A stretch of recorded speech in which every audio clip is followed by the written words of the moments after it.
لیکن دلچسپ کہیں افسوسناک بات یہ ہے کہ ان کے خلاف نہ صرف فتویٰ دیا گیا بلکہ انجینئر محمد علی مرزا کے والد صاحب کے خلاف بھی FIR کاٹی گئی ہے اور اس وقت ان کی جان کو بھی تھریٹس ہیں. سر بہت بہت شکریہ کہ آپ نے اپنا قیمتی وقت دیا. کچھ تلخ بھی سوالات ہیں, کچھ شیریں بھی ہیں, امید ہے کہ آپ مائنڈ نہیں کریں گے. جی انشاءاللہ تعالی جی. لا حول ولا قوت الا باللہ. اللہم صلی علی محمد وعلی آل محمد. ناظر بھائی آپ کے ویلاگز وقتاً فوقتاً مختلف ٹاپکس کے اوپر میں دیکھتا رہتا ہوں, اور آپ جو اس معاشرے کے اندر ایکسٹرا جوڈیشل ایکٹیویٹیز کے حوالے سے جو کچھ ہو رہا ہے اس کو ہائی لائٹ کرتے ہیں. اللہ تعالیٰ آپ کو جزائے خیر دے. اور یہ بڑا اچھا کیا آپ نے کہ بجائے اس سے کہ میرے بارے میں رائے آپ کسی اور سے پوچھیں, میں زندہ ہوں, مجھ سے آگے پوچھ لیں, میں تیار ہوں انشاءاللہ. بے فکر ہو کہ جو آپ کے دل میں آتا ہے سوال کریں, انشاءاللہ میں جواب دوں گا. بہت شکریہ. ایک تو یہ کہ آپ کی پوری محفل بھی ہم نے 2.5-3 گھنٹے اٹینڈ کیا. کچھ سوالات جو ہیں ہم نے آپ کی گفتگو کے درمیان بھی میں نے نوٹ کیا, ممکن ہے کہ وہ تھوڑا سا اوپر نیچے ہو, لیکن سٹارٹ میں ہم آپ سے پوچھیں گے یہ کہ آپ کا مذہبی بیک گراؤنڈ کیا ہے اور فکری بیک گراؤنڈ کیا ہے؟ دیکھیں بلٹ اپ تو میرا بریلوی مکتب میں ہوا. 31 سال تک میں یعنی بائی برتھ جو جس فیملی میں اللہ تعالیٰ نے پیدا کیا وہ تو بریلوی تھی.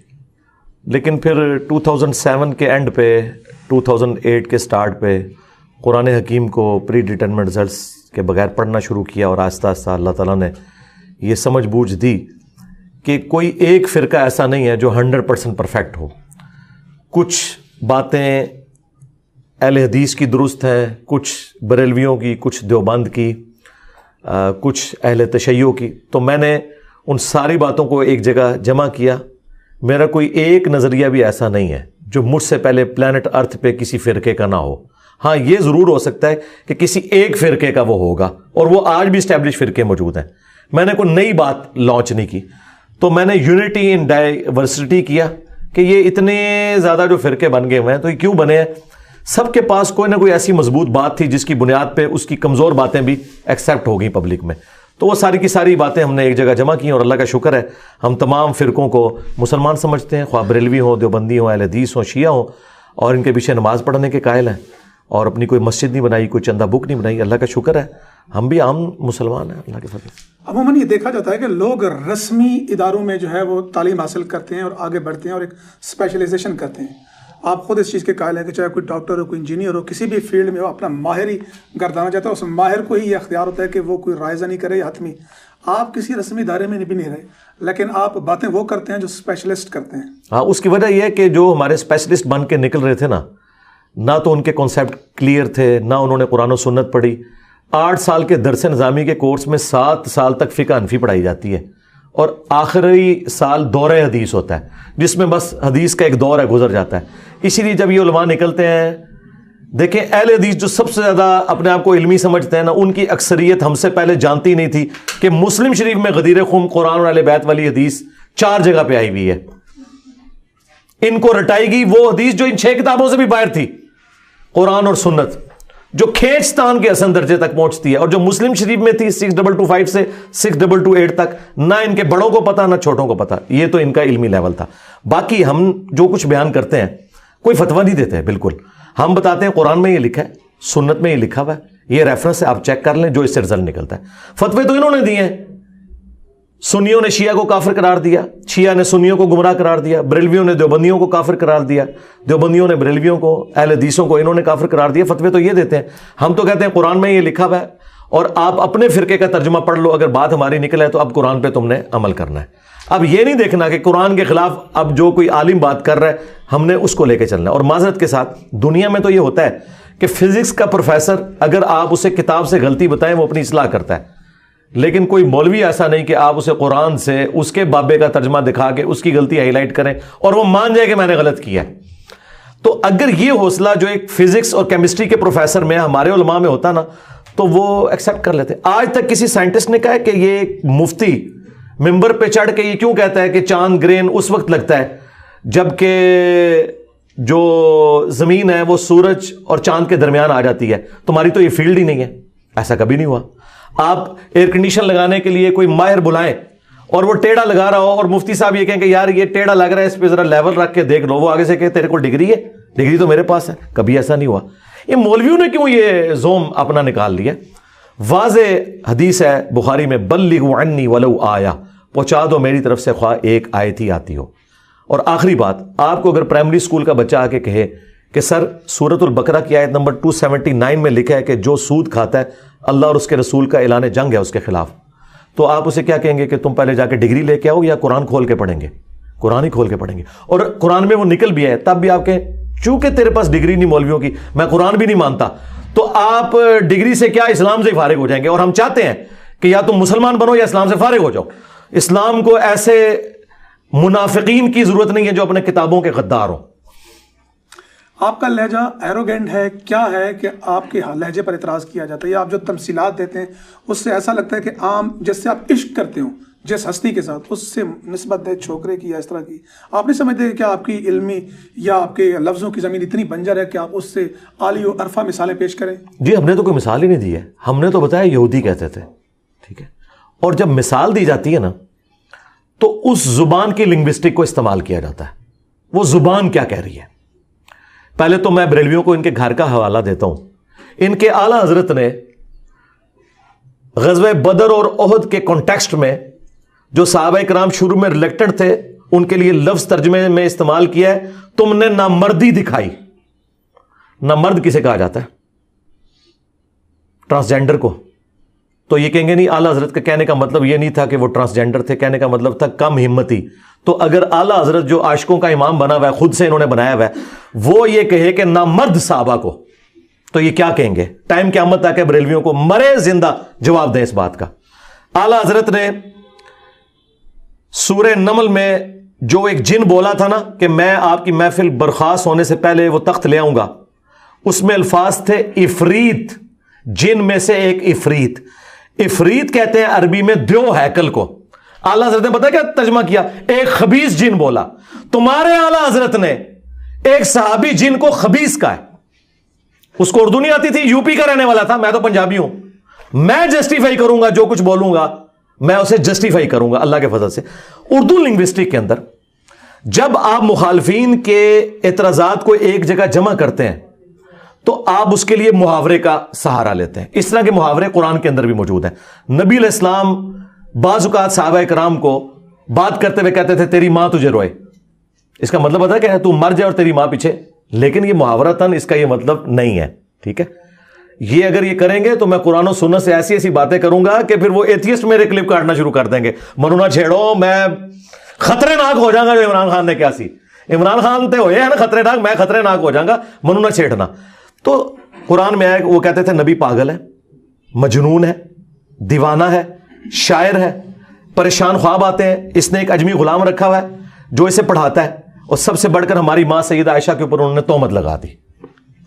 ان سارے اعتراضات کو میں نے اردو لنگوسٹک کے محاورے میں جمع کیا تھا کہ وہ لوگ نعوذ باللہ یہ کہتے تھے یہودی کہ ہمارے اتنے بڑے بڑے پادری بیٹھے ہوئے ہیں, انہیں نہیں پتا دین کیا ہے, حالانکہ ان کی کتابوں میں پروفیسیز لکھی ہوئی تھی نبی علیہ السلام کی. تو یہ قرآن کی تفسیر میں نے آج سے 5 سال پہلے بیان کیا تھا. لوگ کہہ رہے ہیں کہ بار بار اس میں بولتا ہے, میں تو بتاؤں گا نا کہ میں نے تو وہ بولا ہی نہیں جو تم کہہ رہے ہو. میں نے کہا تھا یہودی کہتے تھے کہ یہ کل کا چھوکرا آ کے میں سمجھائے گا. اچھا اب یہ کہتے تم نے کہا, میں نے کب کہا, میں نے تو یہودیوں کے ریفرنس سے بات کی. تو انہوں نے اگلی بات کی کہ اس کو ثابت کریں. تو بھائی آپ کا اعتراض پہلے تو ختم ہو گیا, گستاخی تو نہیں ہے. آپ یہ کہیں گے یہ جملہ ثابت کریں, میں نے تو نہیں کہا, میں نے تو بھائی یہ اردو لنگوسٹک میں ساری. اچھا میں پھر نعوذ باللہ ایک ایک گالی جو قرآن میں نقل ہوئی ہے کافروں کی وہ میں ایک ایک اس کو بیان کروں. مثلا قرآن میں سورۃ المنافقون میں ہے کہ یہودی کہتے تھے کہ جب ہم عزت والے مدینے میں داخل ہوں گے تو یہاں سے ذلیلوں کو نکالیں گے. اللہ کے نبی علیہ السلام اور ان کے صحابہ کو انہوں نے کہا ذلیل. تو جب میں یہ قرآن سے نقل کروں گا تو میں نقل کفر نہ باشد. اب یہ اللہ کو بھی ٹیچ کریں گے کہ یا اللہ تجھے یہ نہیں کہنا چاہیے تھا, تو قرآن میں تو موجود ہے سورۃ المنافقون کے اندر. تو جب ہم اسے کوٹ کرتے ہیں تو وہ نقل کفر نہ باشد ہوتا ہے. یہ جو میں نے چھوکرا لفظ استعمال کیا یہ تو ان کے پیر کرم شاہ صاحب کا بھی نکل آیا. انہوں نے سورہ مریم کی تفسیر میں حضرت ابراہیم کے والد نے جب ان کو ڈانٹا, والد تو نہیں تھے وہ ابا تھے یعنی چچا, اور وہ کافر تھے, تو اس میں پیر کرم شاہ صاحب نے لکھا کہ ان کے ابا نے یہی گمان کیا یہ کل کا چھوکرا آ کے مجھے سمجھائے گا. وہاں لفظ ہے لڑکا. پھر میں نے انہیں اردو کی ڈکشنری سے بتایا چھوکرا نکال کے دیکھو اس کے آگے پہلے نمبر پہ لکھا ہے اس کا مطلب ہوتا ہے لڑکا.